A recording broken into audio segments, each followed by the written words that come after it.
ఆ బీఆర్కే భవన్కి వచ్చే 3 దారులు ఉన్నాయో అక్కడ నుంచి బీఆర్ఎస్ నేతలు భారీగా తరలి వస్తున్నారు కేసీఆర్కి మద్దతుగా సంఘీభావం తెలపడానికి. కానీ వారందరినీ ఆ భవన్కి బయటే ఆపేస్తున్నారు పోలీసులు. ఈ క్రమంలో కాస్త గందరగోళం చోటు చేసుకుంటోంది. ప్రస్తుతం కేటీఆర్ మాట్లాడుతున్నారు, లైవ్ లో చూద్దాం. ధాన్యం ఉత్పత్తిలో పంజాబ్ ను హర్యానాను దాటిపోయి తెలంగాణ అనే కరువు పాలిత ప్రాంతాన్ని ఇవాళ భారతదేశంలో అగ్రభాగాన్ని నిలబెట్టినందుకు కేసీఆర్ గారికి నోటీసులు ఇస్తారా?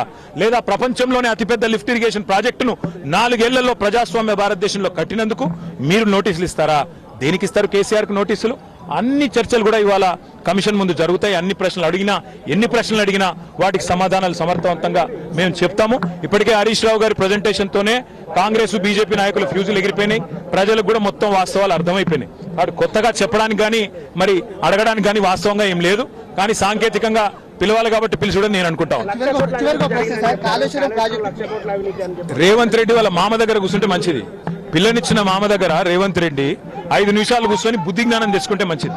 సూదిని పద్మారెడ్డి గారు, గీత గారి తండ్రి వారు చెప్పినారు 94,000 కోట్ల ఖర్చైన ప్రాజెక్టులో 1,00,000 కోట్ల అవినీతి అనేది ఒక తెలివి తక్కువ అంటాడన్నాడు. మరి ఆ తెలివి తక్కువ ఆయన అల్లుడు. మా కర్మగాలి ఆ తెలివి తక్కువ ఇలా ఈ రాష్ట్రానికి ముఖ్యమంత్రి. కాబట్టి మేము అనేది ఏంటంటే రేవంత్ రెడ్డి గారు ముందు పోయి వాళ్ళ మామగారి దగ్గర కూర్చొని కొన్ని పాఠాలు నేర్చుకుంటే మంచిది. కాళేశ్వరం ప్రాజెక్టు విచారణ పూర్తిగా అయిపోయిన తరుణంలో మళ్ళీ 2 నెలలు పొడిగించి కేసీఆర్ ను ఇటు హరీష్ రావును పెంచినటువంటి సందర్భం కనిపించింది. దీన్ని ఎట్లా చూస్తుంది? ఖచ్చితంగా కక్ష సాధింపు, రాజకీయ వేధింపు తప్ప ఇందులో ఏమీ లేదు. నిజం నిలకడ మీద తేలుతుంది.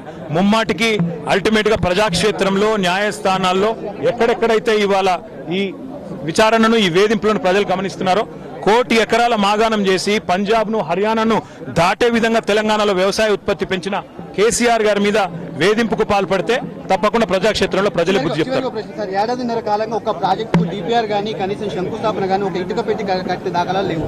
ఎట్లా చూస్తారు కాంగ్రెస్ పార్టీ? ఎట్లా చూసేదేముంది? కూలగొట్టడానికి వచ్చింది తప్ప కట్టనికి రాలేదు. ఈ పేదల ఇండ్లు కూలగొట్టడం, ఇట్లాంటి ప్రాజెక్టులు కూలగొట్టడం, విధ్వంసకరమైన ఆలోచనలు, రాజకీయ వేధింపులు, కక్ష సాధింపు తప్ప ఈ సన్నాసికి ఏమి చేత కాదని అర్థమవుతా ఉంది. అందులో అర్థం కాకపోవడానికి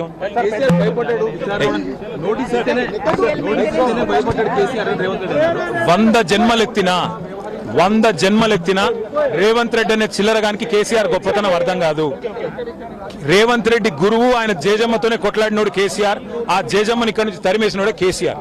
కాబట్టి రేవంత్ రెడ్డి అనే చిల్లరగాడు ఏం మాట్లాడినా, ఆయన చిల్లర ప్రభుత్వం ఏం చేసినా కేసీఆర్ ఎంటిక కూడా పీకలేరు.